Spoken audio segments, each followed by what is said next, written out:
On this episode, we discuss the mystery of why so many old Western folk songs remain so popular in Thailand. So if you've ever sat on a beach in Thailand listening to Hotel California for the 9th time that night, you'll love this episode of the Bangkok Podcast.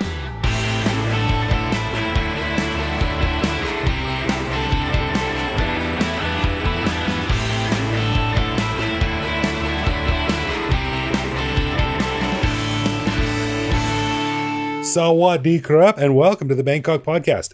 My name is Greg Jorgensen, a Canadian who came to Thailand in 2001 to learn an exotic new language and succeeded when I learned how to emphasize the last syllable of every word, like when I'm talking about using the computer. Hey, that's a big step. That's a big step on the road to fluency. And I'm Ed Knuth, an American who came to Thailand on a one-year teaching contract almost 22 years ago. Fell in love Hang on a second here. I believe, Ed, that we have passed the international date line and it is over 22 years from Oh my now. God, you are correct. Oh my God, I didn't even realize that. I think I mentioned it last week. You mentioned you are it last week, yeah. Yeah, okay. My bad. I've been here more than 22 years. We're going to have to talk about that. Maybe we'll talk about it on the bonus show next week. But anyway, I came here on a one-year teaching contract 22 years ago. Fell in love with trying to figure out exactly why Thai people love the song Hotel California. And I'm still trying to figure it out, so I haven't left yet. We should do a whole show about that. Hey, wait, that's what we're doing. It is. That is today's show. We're going to try to figure it out. Yeah. All right, we want to say a quick thank you to one of our patrons, Ramsey Finger, who supports us at the show shoutout level. Stick around after we're done talking about certain Western songs and why they are still bizarrely popular in Thailand decades after the release, to hear why Greg and I are going to start wearing a lot more silver beadwear in our daily lives. That's right. You hear us coming from miles away. We want to give a big thanks to all of our patrons who support the show. Patrons get our ad-free regular show a day early, behind-the-scenes photos of our interviews, a heads up to send questions to upcoming guests, and access to our Discord server to chat with me, Greg, and other listeners around the world.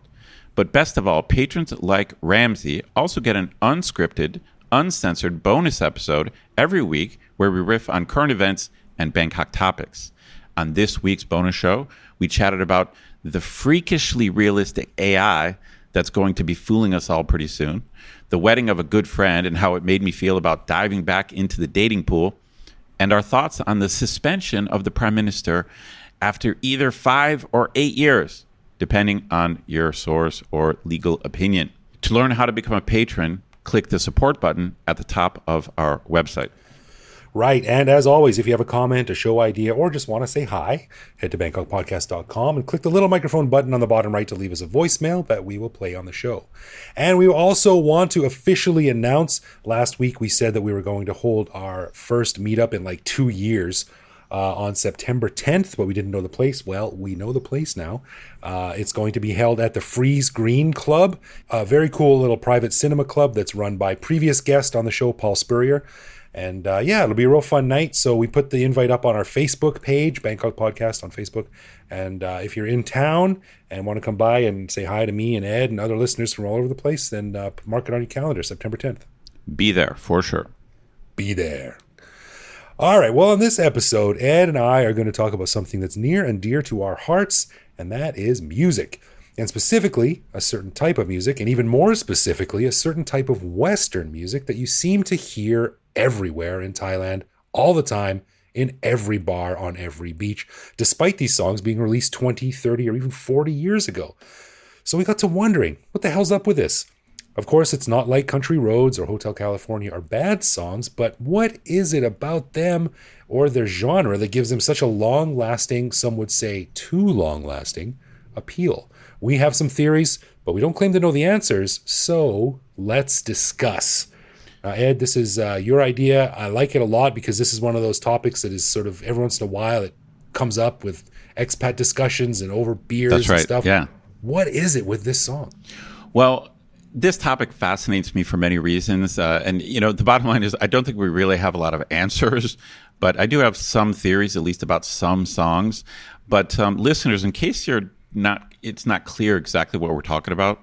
We're talking about the Thai fascination with very particular songs, most of them American or Western, which are not in and of themselves bad songs, but it's not always clear why Thai people have attached themselves to these songs and why they're so extremely popular. So it's an unusual kind of cross pop cultural phenomena. Obviously, there's hundreds or thousands of great American songs, and Thai people have access to all those songs and probably even had access to them in the 70s or 80s. But it seems like there's some type of filter.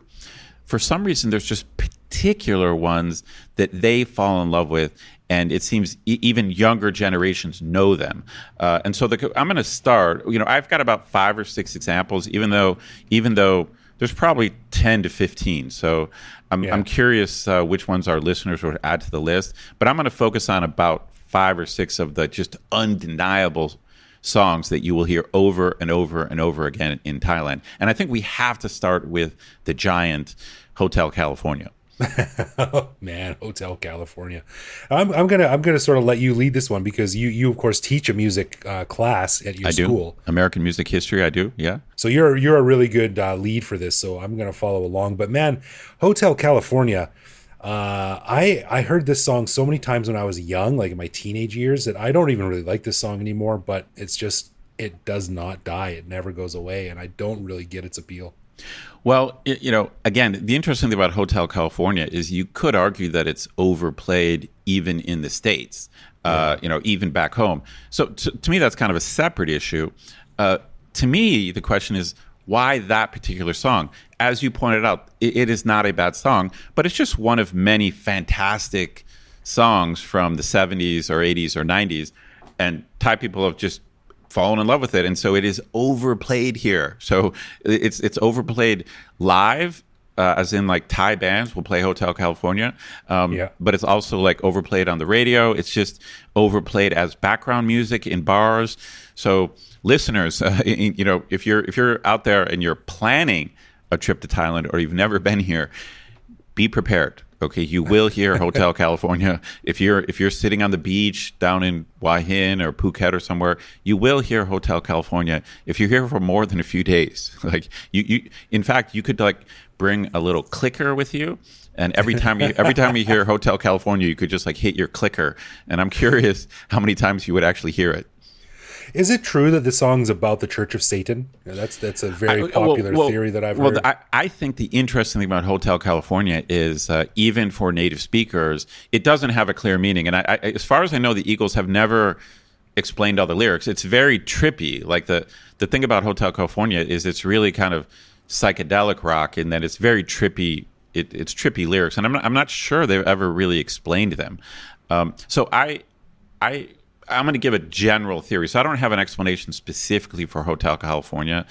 But I do think that for most songs that Thai people fall in love with, it's not really about the lyrics. And right. I did get the chance to talk to some Thai friends. Thank you to our friend Boom, newlywed, new wife of our buddy John. And she really thinks that Thai people often are falling in love with the melody or the rhythm or just the song and not so much about the lyrics. And I think that has to be true with Hotel California because the lyrics do not have a clear meaning. Right. They don't even make sense to native speakers who know right. They can sing along with it. Like, what are we singing about? Are we singing about Church of Satan? Are we singing about heroin? Or are we singing about it says, a literal building in California? The only thing I can think of, it says, like, welcome to the Hotel California. So I guess that sounds welcoming. Maybe, like, it's funny because I was Googling, doing a little bit of research, and one guy was like, well, there's a lot of tourism in Thailand, so maybe welcome to Hotel California. Maybe Thai people relate to that. And I'm like, I don't think that's it. I don't think it's because there's a lot of tourists in Thailand, and so the welcome to the Hotel. I don't think that's it. But I will say this: Hotel California is the Eagles, and Thai people are into a couple other Eagles songs, and they're very much into Creedence Clearwater Revival (CCR). And so my theory about Hotel California and CCR, and I'll talk about a couple CCR tunes in a minute, is there's something about kind of the folk rock of the 70s. So you could call it folk rock or almost country rock. Yeah. There's something about that genre that appeals to Thai people. And I think it has to do with very memorable melodies. Like these songs just have awesome melodies. Like they're relatively simple melodies, I think, compared to some other music. You know, the relatively simple melodies, so they're catchy. They are kind of, you know, country music is famous for kind of wearing its heart on its sleeve. Like these tend to be fairly sentimental songs. And I think there's just something about that time period and that style. It's like a laid back country-ish, you know, but it's not quite like country music. There's something about that laid back folk rock, early 70s vibe. And it happens to be music that I love as well. And just Thai people like it. I mean, I don't really have do you have a better explanation than that? I can't figure out what it is, but they just have a penchant for this type of music. Well, here's something that I was noodling around in my little brain. I think a lot of these songs, I mean, a lot of these songs that we're seeing now, not all of them, but a lot of them were really popular in the late 60s and 70s. And that was a hugely consequential time for Southeast Asia, you know, the tail end of the Vietnam War and all this. True. So I think at the time, a lot, I'm not sure, but it seemed like it was the first time that a real wave of Western fashions and pop culture music washed over the area. And I mean, you know, read about the surf rock in Cambodia. Sure. The surf rock scene in Cambodia in the 70s. It's a fantastic subgenre of things. It was all, of course, destroyed by the Khmer Rouge. Sure. But I think, you know, a lot of the people in these bands that got really big over the past, you know, 20 or 30 years, the people in those bands grew up and had these really formative experiences in the 70s when they were in their late teens and early 20s, right? Agreed. And maybe they just sort of carried that on to it, and you know, the tourism industry really got a fire lit under its ass at that time. So maybe, you know, all these people were playing in all these bars that were new. That's right. Maybe it just sort of started and never really stopped. No, that's a really good point. That's a really good point. I think you're right. I think what happened is you had Thai people who were maybe teens in the 70s and 80s. They got exposed to this, as you said, probably close to the first wave of American music. They fell in love with it, and then they played it for their kids. You know, so the interesting thing about songs like Hotel California or some of the other ones we're going to talk about, like I Will Survive, like this is not just 50 or 60-year-old Thais who are into it. Like young Thai people, they will sing along to I Will Survive or Hotel California. So I think their parents must have fallen in love with it. And then so they played it. So younger Thais, like they know these songs. And let me make one more point. What you said about tourism is interesting because obviously tourists, there are young people who come as tourists, but a lot of tourists are in their 40s or 50s because they have, you know, disposable income. And that's the, you know, classic rock is what tourists want to listen to. So that's part of the reason why when we're hanging out in bars on Sukhumvit or whatever, and there's a Thai band up there, they're actually playing music like for me, actually. You know, they're playing music. They're playing music for middle-aged foreigners. That's also maybe part of the reason why, like, they're actually playing music that for our generation, my generation. Right. Yeah. Right. All right. What's the next song you got? Like you mentioned. Well, I want to mention CCR. I'm a huge CCR fan, and it's just fascinating that Thai people really like Creedence Clearwater Revival, and you know, I had a tough time picking out one particular song. I think they really like the song "Who'll Stop the Rain," but they know the song "Cotton Fields." They know the song "Fortunate Son." They know "Born on the Bayou." They know "Lodi." Like Thai people sing along to a lot of CCR tunes, and I don't have any other explanation other than that genre explanation, because they're also into John Denver, which is only one step away from CCR. Like, so John Denver's like one more step to true folk. It's not so much rock, but it's the same. It's that early 70s time period. It's this laid back folk rock thing, and these are catchy songs where that I consider them kind of sentimental, where like the heart is on the sleeve, and it's not like clever or tricky lyrics. So it's not like Dylan. So in general, Thai people are not into Dylan. Obviously, some people are, but I mean, there's not like some Dylan song that gets overplayed here. It's not like that. Right. Like Dylan's lyrics are like mysterious and literary and fancy, like with purple prose. So but that's not the kind of like American music that Thai people are into. Like they're more into just straightforward stuff with like singable melodies and relatively simple lyrics. So I don't have another explanation. I mean, part of the reason I want to do this show is I'm really curious what our listeners come up with. Like, so listeners, if you have any explanation for specific songs like Hotel California or just genres like the folk rock of the 70s, if you have an explanation why Thai people love the folk rock of the 70s, I would love to hear it. And I love it because this literally is my music. And so it's fascinating. It's your jam. It is. I mean, it's basically like folk rock of the 70s and like the blues of the 50s and 60s. This is my jam. And the blues community here is small. So in general, Thai people are not into blues in general.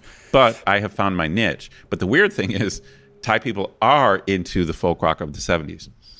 But it's one of the reasons why it's such a confounding topic too is because, like you said, that like a lot of the songs we're going to talk about have those really attractive hooky melodies and are easy to sing and stuff. Right. But a ton of music has that from the same you're right. era. ABBA is incredibly popular and poppy and great to sing along with. Yeah. Meatloaf, what about going even earlier, like into the 50s and 60s, the Crystals, the Shirelles, like they've all got incredibly catchy short little songs. You're right. That You're are right. easy That's to stuff. sing with. Yeah, right. That's something to catch on. So I don't know, man. I don't know. It's like I think you were onto something about maybe the 70s, late 60s and 70s. That might be just the first wave of American pop music that exploded over here. And maybe it was, maybe Vietnam veterans were playing it or soldiers were playing it. Maybe it is connected to the Vietnam War. And it's like, and so that created like an imprint, like that music got imprinted on Thai culture. Right. And I'm open to other suggestions, but let's talk about some other songs. All right. Like, because not every song that Thai people love falls into that genre.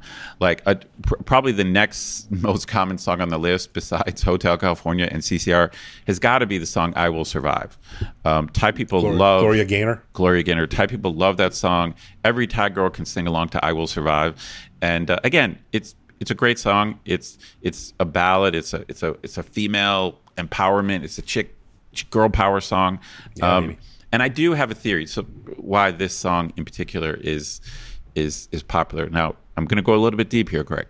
So I'm ready. I might be just kind of making shit up, but I have a theory that the popularity of I Will Survive has to do with femininity in Thai culture. So hear me out here. Right. I think in Thai culture, I think it's generally true in Asia, but then there's particular aspects to it in Thai culture. I think just Thai women are put under a lot of pressure to just be sweet and smile all the time. Like that is the classic Thai girl thing.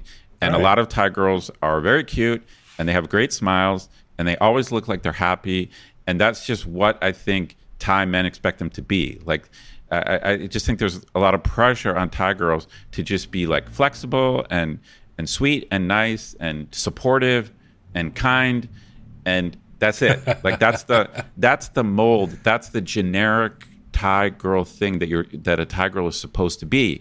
You're not supposed to be serious. That's not the jam. Like Thai girls are not supposed to be deep and complex. They're just supposed to be cute. Probably and a whole other show right here, but all right. Yeah, they're just supposed to be cute and smile a lot. And obviously, I don't think this is good, but I think this is the way Thai culture has developed. And to be honest, I think, and I vaguely remember we talked about this on an early show, because I think there's a famous book, and it's something about, God, what is it called? It's called something like Underneath the Thai Smile, or it's called something like Behind the Thai Smile. Okay, yeah. And it's all about depression and unhappiness among Thai women. It's all about like the mental health crisis among Thai women and young Thai girls and teenage Thai girls. How there's an epidemic of like they're just not happy, and I think that I really think that I Will Survive is this. It's this song about fighting and struggling and I think a lot of Thai girls are struggling. I mean, I know this from like teaching, and I teach a lot of Thai girls, and they do smile a lot and they do look happy a lot, but I think they have a lot of stuff going on in their life. And I think in Thai society, they don't have a lot of places to go to talk to people. We've talked before about how mental health treatment is not popular and it's not very common. Yeah. And I think that it speaks to struggling women. That's a real interesting one, man. I got to say, I haven't thought about any song that deeply in a long, long time. But I mean, I don't think you're necessarily wrong. I think maybe there's some pushback to be had on your theory about Thai women, but it's certainly an anthem. It's a gay anthem. It's definitely an anthem about female empowerment. So if you are a woman from any country who feels like they have to break out of their shell, then yeah. And I mean, that song is just, it starts with such a powerful, easy to digest message. At first I was afraid, I was petrified. That's right. Right. And that's easy to get. It's in any language, even if you speak only a little bit of English. So yeah, I can see it. As well as it being just a fun song. Some of these songs on here are catchy, but they're not necessarily fun. But this song is fun. Yeah, for sure. It's optimistic. It's positive. So, like we said, all these songs are good. Like, for example, the next song, we got to mention it, but I don't really have any explanation why it's so popular. But the song "Zombie" by the Cranberries. Thai people love that song, and that's another song you could, if you had a clicker, you're going to hear "Zombie" like several times if you spend time in Thailand. Yeah, and the funny thing about that song is that you could really hear Dolores O'Riordan's Irish accent come through in a lot of the stuff. Yeah. So I don't know if Thais pick up on that, but that's kind of the end of my story. But I just think that's an interesting element of that song. But I got to mention it. I believe the song "Zombie" is about the troubles in Northern Ireland. And I'm certain that Thai people, that is not why it's popular. Like they're not like supporting the freedom fighters in Ireland or something. They're not like down with the troubles. Yeah, so obviously it's just something popular. I do want to talk a little bit more about John Denver though, because his song "Country Roads" and "Leaving on a Jet Plane," those two songs are extremely popular in Thailand.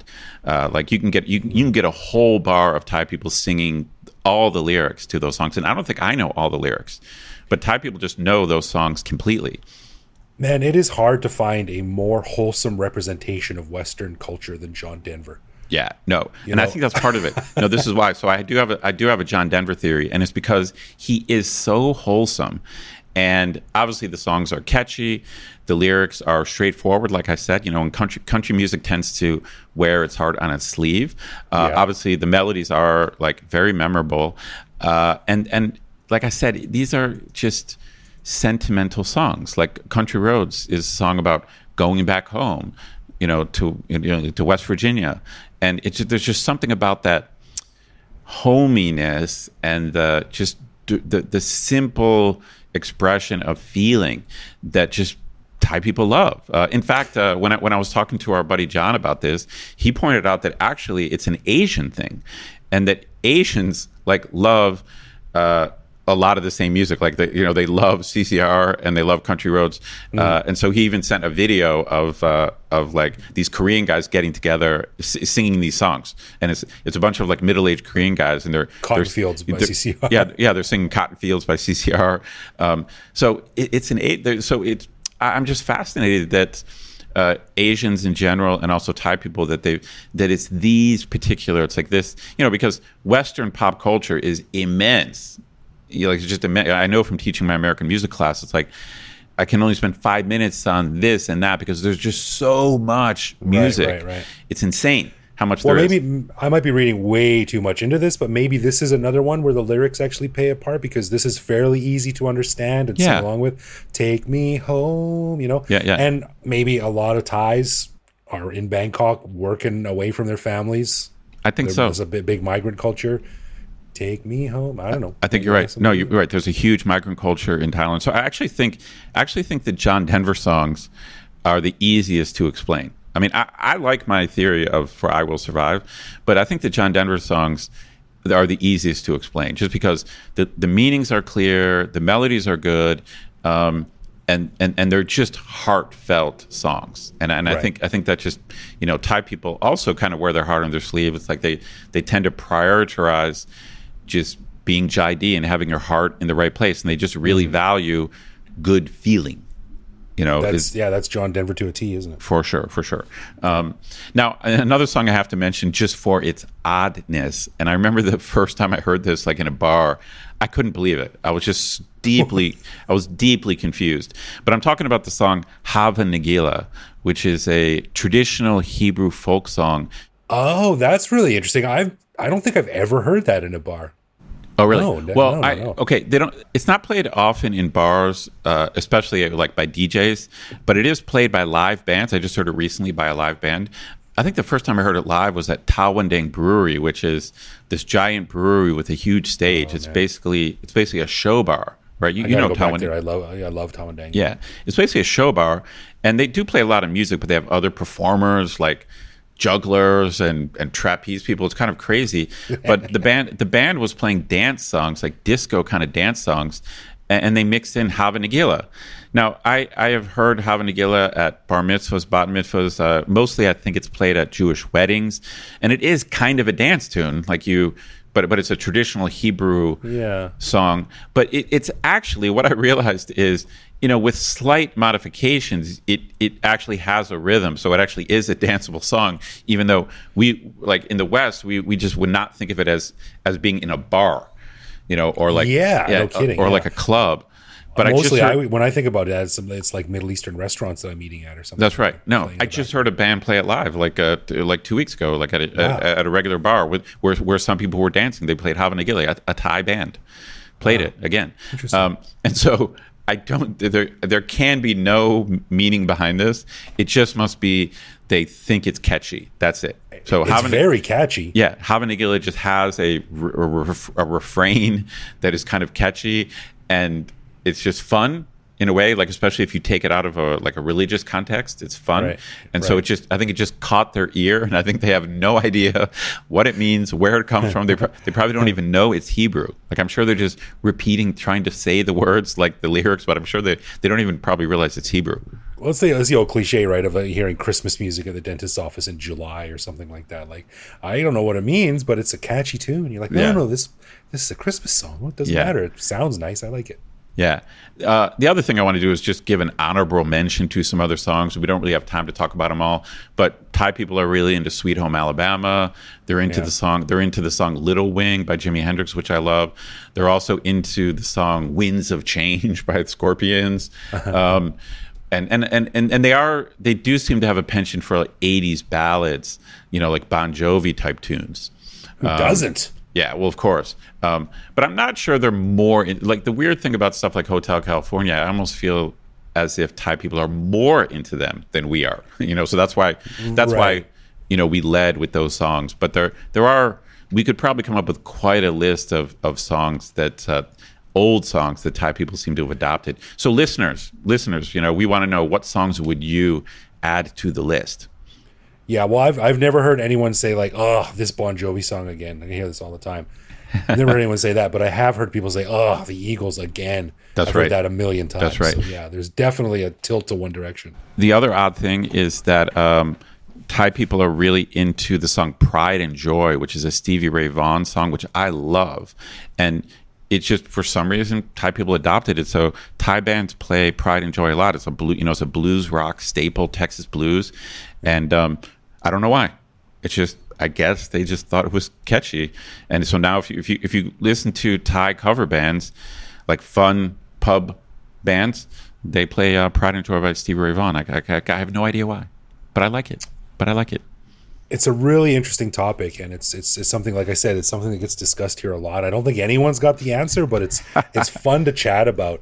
And I can't wait until the circle is complete and I'm sitting in some Newfie bar in Eastern Canada eating lobster and drinking Screech, and they put on a Mall Lamb song or something in the bar. Dude, a bunch of lobster fishermen. Dude, if you hear Luke Tung music back in Canada, that you're right. Then the circle will be complete. Right. That's fair play. I can dig that. That's great. Well, I got to say, the best theory, I think, is actually your theory, that it has something to do with the Vietnam War and the initial explosion of American culture. That's the best thing I've heard. But let's hear what our listeners have to say about it. Yeah, I think so too. Yeah, that was fun, man. That was good. So I'm looking forward to hearing some emails and some voicemails from our listeners. Let us know. If you've got alternate theories, we'd love to hear them. All right, let's get into some love, loathe, or live with, where one of us picks a particular aspect of living in Bangkok, which we discuss to decide if it's something we love about living here, loathe about living here, or have come to accept as something that we just have to learn to live with no matter how we feel about it. The last time we did a round of Would You Rather about Western food versus Thai food, so this week it's my turn to shake things up a bit. So Ed, this is something that probably doesn't affect you either way. I don't know if you can loathe it, but I really want to know what you think about it. It's been raining a lot lately in Bangkok. It has. And we've been trapped outside. And I saw a perfect example of this today. This woman was walking down the street, getting dripped on, no umbrella, but she had a very tight plastic bag on her head. Yes. What do you think about this goofy looking thing? I think it's great. The reason I think it's great is that I'm notoriously bad at remembering umbrellas and notoriously bad at losing umbrellas. So I've pretty much given up. I've given up on the umbrella. So I often, like when it's really pouring, like I don't mind if it's raining a little bit, but in those torrential downpours, if I have to go outside, I grab a plastic bag on my way out. Now it's usually not, I know what you're talking about, like when it's just really like a small, tight bag on their head. Like a small see-through, it's like a hat. 7-Eleven bag for kids. Yeah, it's like a hat. Yeah, it's basically like a hat. Forehead and it sticks up like a chef's hat. That's right. Yeah. Okay. Yeah. Of course, they look ridiculous. But what I usually do is I grab like a garbage bag, just like a black garbage bag, and then I just like hold it over my head, which probably looks equally ridiculous. But I've just given up, and then because that's usually something I can stuff in my shoulder bag, so I hold it over my head, jump into the taxi, and then shove it in my bag, and that's my umbrella, and I'm sure I look ridiculous. But yeah, no, I know what you're talking about. It's almost like something too small for their head, and they're like it's tightly fits on their head. Yeah, right. I love it. I think it's super cute. It's a bit silly, but yeah, no, I'm with silly. you. It's better than nothing, and I've just been in so many desperate situations where I'm grabbing anything I can that I can't blame them for like their makeshift solution to the problem. I think I love it. I think it's funny and cute. All right, I will go love as well. All right, cool. All right, so as we mentioned at the beginning of the show, we'd like to say thank you to Ramsey Finger for lending us his support at the show shout-out level. Greg, what did you find out about Ramsey? Hey, well, it turns out our buddy Ramsey actually got in touch with a suggestion for a show that I'm actually going to follow up on because it sounds like a really interesting show. He said you did a show in 2019, episode 61, with Prop Pandit and talked about amulets a little bit, but there's much more to say. And he goes on to talk a little bit about Thai amulets. So we might do a show in the future about that because that is something that I think most foreigners know nothing about. Cool. So that'll be cool. But he said, it was a bit of a curious way to start an email, but then it all made sense because he said, I'm a bead and jewelry dealer and first came to Thailand about 2 decades ago, about the same time you and I got here. He said, funny thing is, I was going to India to buy for many years before that and often flying through Bangkok, but never stopping. One of my best friends in the business who has been going to Thailand since the 70s convinced me that this was crazy stupid and I should stop and hang out and do some business in Thailand as long as I'm passing through. So I did. On that first trip, I love this part because this is just a great first experience to Thailand. On my first trip, within 24 hours of arriving, I was in Chiang Mai. I had concluded a long day of buying and was whisked away on the back of a scooter holding a cold Sing beer, driven by one of my new dealer friends for a great meal and a night of laughter, dancing, and drinking. Nice. That's a great introduction. Totally, yeah. And he says, obviously, this was a very different way of doing business, and I loved it. I've only been back to India a couple times since then, but try to get to Thailand at least once a year, which is not enough. Oh, that's great. Yeah. He says, among the other things I buy and sell, Thai silver beads and jewelry as well. Yes, you guessed it, Thai amulets. I listen to the podcast to keep up my Thailand mojo. I listen, laugh, and occasionally tear up with longing. I haven't been back since the start of COVID, but have a trip planned for spring of next year. Cool, man. Yeah, so Ramsey, I expect a 4XL shirt made entirely out of silver beads. I'm gonna walk around like Mr. T, but in like look like a hill tribe tourist or something like that. Oh, that's great. That's cool though. He was going to India for so long and came to Thailand. He's like, well, that's done. I've got to go to Thailand. That's the way it works, man. Yeah, welcome to the club. Right. Well, we're gonna take your advice, Ramsey, and we're gonna track down someone to talk about amulets, because I think that's really interesting. I know jack about it, so I think it'll be really interesting to talk about.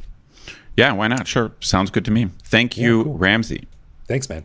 A final thanks to all of our patrons who support the show. Patrons get a ton of cool perks and the warm, fuzzy feeling knowing that they're helping support the show. Find out more by clicking support on our website. And connect with us online. We're Bangkok Podcast on social media, bangkokpodcast.com on the web, or simply bangkokpodcast@gmail.com. We love hearing from our listeners and always reply to our messages. That's right. You can also listen to each episode on YouTube. You can send us a voicemail through our website that will feature on the show, or even reach out to me directly on Twitter, where I am BKK Greg. So thanks for listening, everyone. Take it easy out there, and we'll see you back here next week. For sure.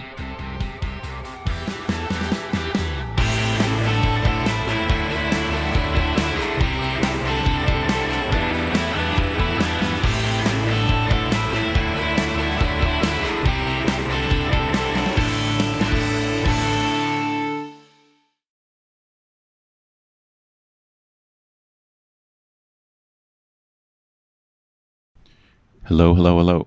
Tap, tap that, tap that, tap that. Tap it, tap it. Speaking of tapping it, can you recognize this sound? Yeah, I love it. It's a great sound. I love it too. Iconic sound. What are you drinking? You know, I'm on the wagon until my birthday, so. Oh right, I got Hoegaarden Rosé. Oh, cool. Yeah, it's like beer for girls. Yeah, but I love it. It's like candy. It tastes like raspberries or something. It's great. You have something in common with a 24-year-old Thai girl. I have a lot in common with a 24-year-old Thai girl. You may be surprised. I don't know about a lot, but maybe a few things. Both have breasts. Right.